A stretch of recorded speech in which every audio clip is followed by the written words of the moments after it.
आज घरात पुण्यात राज ठाकरेंची पत्रकार परिषद सुरू आहे, थेट जाऊया. तर 7 का 8 विमानतळ आज गौतम अदानींना देण्यात आलेली आहेत केंद्र सरकारकडनं. आणि त्यातलं फक्त एक नवी मुंबईचं विमानतळ सोडलं तर एकही विमानतळ हे गौतम अदानींनी बांधलेलं नाही. ही दुसऱ्यांनी बांधलेली, दुसरे चालवत असलेली किंवा केंद्र सरकारच्या हातात असलेली ही सगळी विमानतळं आहेत. त्याच्यामुळे एक विमानतळ सोडलं तर दुसरं कोणतंही विमानतळ हे गौतम अदानींनी उभं केलेलं नाही.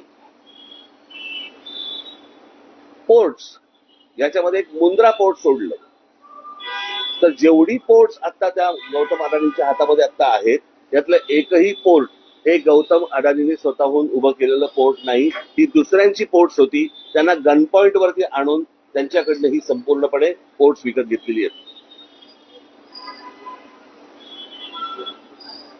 ज्या व्यवसायामध्ये गौतम अदानी कधीही नव्हते तो सिमेंटचा व्यवसाय, ज्याच्यामध्ये ते कधीही नव्हते, याच्यामध्ये ते अल्ट्राटेक आणि अंबुजा आणि इतर ज्या काही कंपन्या आहेत या विकत घेऊन हा माणूस आज या क्षणाला 2 नंबरला सिमेंटच्या व्यवसायामध्ये गेलेला आहे. आज बिर्ला 1 नंबरला आहे, 2 नंबरला हा. गेल्या 10 वर्षामध्ये एक माणूस सिमेंटच्या व्यवसायामध्ये 2 नंबरला जातो, दुसऱ्यांचे व्यवसाय हेचून, दुसऱ्यांचे व्यवसाय हातामध्ये घेऊन. पॉवरचं पण तसंच आहे, स्टीलचं पण तसंच आहे, अनेक उद्योग तसे आहेत.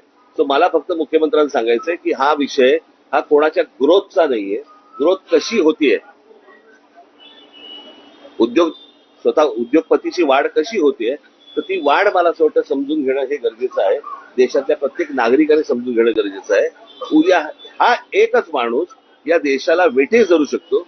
याचं उत्तम उदाहरण जर समजा आता आपल्याला बघायचं असेल तर जे या देशामध्ये आता इंडिगोने केलं, संपूर्ण सगळा देश अख्खा स्टँड स्टील वरती आणला आणि सगळी विमानतळ ज्यावेळेला आज बंद झाली, 65% आज हवाई वाहतूक ही एकट्या इंडिगोकडे देण्यात आली. आणि त्याच्यातनं एका एअरलाईनने व्यवसाय बंद केल्यानंतर किंवा ठप्प केल्यानंतर देशाचे काय हाल होतात हे आपण पाहिले. मला असं वाटतं हा धोका सर्वाधिक आहे आणि तो धोका मला असं वाटतं मुख्यमंत्र्यांनी समजून घेणं गरजेचं आहे किंवा त्यांना समजणं गरजेचं आहे, किंवा अर्थात समजलं असेल पण ते आता सांगतील तरी कोणाला. तर ही गोष्ट प्रामुख्याने मला असं वाटतं की लोकांसमोर जाणं गरजेचं होतं. आणि हे उद्योग उभे करत असताना गौतम अदानींना अर्थसहाय्य कुठून झालं, कोणकोणत्या बँकांना आणि कोणकोणत्या इतर इन्स्टिट्यूशन्सना यांना अर्थसहाय्य करायला लावलं. उद्या जर अशा प्रकारचं जर उद्या गोष्टी कोलॅप्स झाल्या तर नोकऱ्या जातील, देश बर्बाद होईल आणि हा एक दिवस देश ठप्प होईल. माझा सांगण्याचा उद्देश हाच होता. आणि एक ते टूल वापरून ज्यावेळेला महाराष्ट्रामधली शहरं ज्यावेळेला काबीज करायला जेव्हा तुम्ही जाता, तो धोका मला असं वाटतं महाराष्ट्रासाठी खूप मोठा आहे. त्यावरतीचं माझं भाष्य होतं, हे मला तुम्हाला फक्त सांगायचं. ठीक आहे, धन्यवाद. धन्यवाद.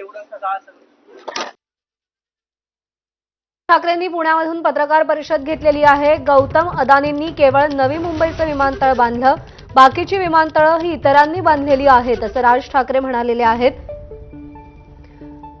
कोण किती प्रगती करतोय याच्यापेक्षा कोण कशी प्रगती करतोय यावर लक्ष ठेवणं गरजेचं आहे असं देखील राज ठाकरेंनी अधोरेखित केलंय. या बातमीसह बुलेटिनमध्ये आता इथेच थांबतोय. पाहत रहा एबीपी माझा.